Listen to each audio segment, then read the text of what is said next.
88 square ఉన్నది. 88 square ఉన్నది. ఎగ్జాక్ట్గా రైట్ ఎగ్జామ్లో అడిగిన క్వశ్చన్నే తీసుకున్నాను. ఒకటి ఏంటంటే స్క్వేర్ కనుక్కోవడం. ఈ లాజిక్ నీకు వచ్చు కాబట్టి టక్కున నీ మైండ్ 88 స్క్వేర్, 88 100 కంటే ఎంత తక్కువ? 12 తక్కువ. 12 స్క్వేర్ ఈజ్ 144. లాస్ట్ 2 డిజిట్స్ 44 ఉండాలి.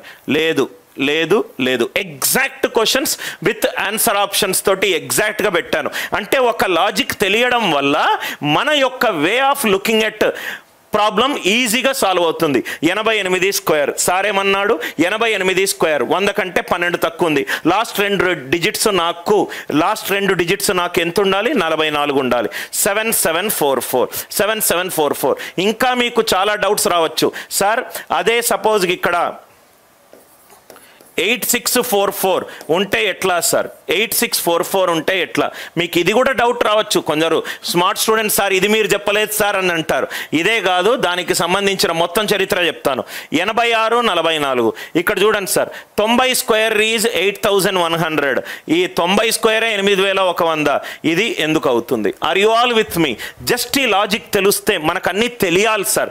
తెలియకుండా మనకు తెలిసిందే అదే అని అనుకుంటే చాలా కష్టము. 24 హోల్ క్యూబ్ ఇక్కడ చూడండి సార్, 24 హోల్ క్యూబ్. భయపడకండి. 24 whole cube is 24 24 24. 24 square 24 square. దీన్ని మనము ఏం చేద్దామంటే, అసలు ఇదంతా ఏం లేదు sir.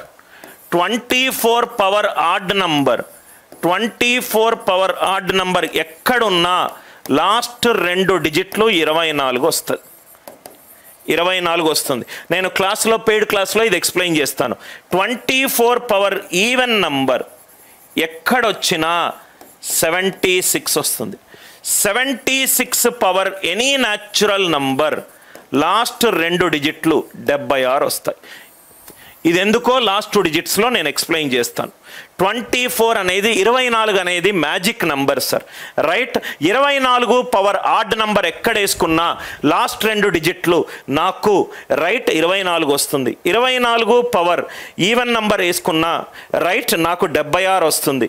76 power any natural number వేసుకున్నా నాకు ఆన్సర్ ఎంత వస్తుంది? 76 వస్తుంది. ఇది ఒక కాన్సెప్ట్. తెలియకపోతే రాసుకోండి.